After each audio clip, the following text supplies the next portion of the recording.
ইরানের বিরুদ্ধে যুদ্ধ শুরু করায় মার্কিন প্রেসিডেন্ট ডোনাল্ড ট্রাম্পের উপর চটেছেন যুক্তরাজ্যের অর্থমন্ত্রী র্যাচেল রিভস। চলমান এই পরিস্থিতি থেকে বের হতে যুক্তরাষ্ট্রের কাছে স্পষ্ট কোনো কৌশলও নেই বলে উল্লেখ করেছেন তিনি। রিভস বলেন, ট্রাম্পের এই সিদ্ধান্তের ফলে সাধারণ মানুষ কষ্ট পাচ্ছেন।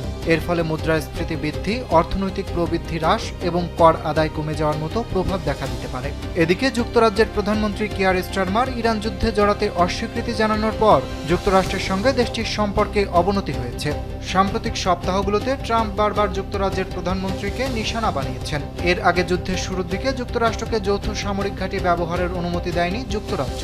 তখন থেকেই স্টারমারের সঙ্গে ট্রাম্পের বৈরিতা শুরু। পরবর্তীতে ইরানের ক্ষেপণাস্ত্র হামলার বিরুদ্ধে প্রতিরক্ষামূলক ব্যবহারের জন্য সেই ঘাঁটি ব্যবহারের অনুমতি দেওয়া হলেও ট্রাম্পের সমালোচনা থামেনি। রিভস বলেন, মধ্যপ্রাচ্যে যুদ্ধ শুরু করার জন্য ডোনাল্ড ট্রাম্পের সিদ্ধান্তে তিনি ক্ষুব্ধ হয়েছেন। এই যুদ্ধ থেকে বের হওয়ার কোনো স্পষ্ট পরিকল্পনা নেই। এই কারণেই যুক্তরাজ্য এতে যুক্ত হতে চায়নি।